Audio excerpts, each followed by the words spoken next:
আজকে সকাল থেকে সারাটা দিনই ঝিরিঝিরি বৃষ্টি পড়ছে। ওয়েদারটা খুবই সুন্দর। এটা হচ্ছে ছাদ বাগান আমার। তো এই ছাদ বাগানে আমি কিছু সবজি এবং ফল লাগিয়েছিলাম। তার মধ্যে এই কমলাগুলো হচ্ছে, দেখতে পাচ্ছেন। আসসালামু আলাইকুম সবাইকে। এটা হচ্ছে একটা দুন্দুল গাছ। দুন্দুল গাছটা বেশ বড় হয়ে গিয়েছে। এখানে একটা লাউ গাছের চারা লাগিয়েছিলাম। এটা হচ্ছে লাউ গাছ। তো এখানে বেশ কিছু গাছ দেখতে পাচ্ছেন। এখানে একটা ঢেঁড়স গাছ লাগিয়েছি। এখানে বেশ কিছু ঢেঁড়স হচ্ছে। তো দেখুন ছোট ছোট ঢেঁড়সগুলো। আসলে নিজের হাতে গাছ লাগানোর পর যখন কোনো ফল বা সবজি হয়, দেখতে আসলে খুবই ভালো লাগে। আমার কাছে তো খুব ভালো লাগে। আমি বারবার একটু পরপর দেখি।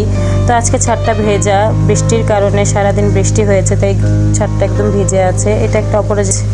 এখানে আমি বেশ কিছু ফুল গাছ লাগিয়েছি। এই তো দেখুন বৃষ্টির কারণে গাছগুলো একদম তরতাজা হয়ে গিয়েছে, দেখতে খুবই ভালো লাগছে।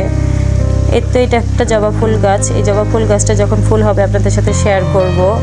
এই তো দেখুন এখানে কিছু উইন্ডোর গাছ লাগিয়েছি আমি। বাহিরে প্রচুর বাতাসের কারণে ওয়েদারটা দেখুন কতটা সুন্দর লাগছে। পাতাগুলো কিভাবে নড়াচড়া করছে। আমার কাছে দেখতে এইসব ভিউ খুব ভালো লাগে।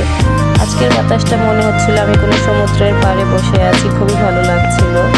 এই এর আগের বার হয়েছিল আমার গাছে, তো আমি ওইগুলোর ভিডিও করে রেখেছিলাম। এই তো দেখুন মাশাআল্লাহ, এবারও বেশ কিছু কমলা হয়েছে আমার গাছে। যদি বানর না নিয়ে যায় তাহলে অবশ্যই কমলাগুলো বড় হবে এবং আমরা খেতে পারবো, আপনাদের সাথে শেয়ার করতে পারবো। কেমন হলো আমার ভিডিও? এটা যদি ভালো লাগে প্লিজ লাইক সাবস্ক্রাইব করে আমার পাশে থাকবেন। আল্লাহ।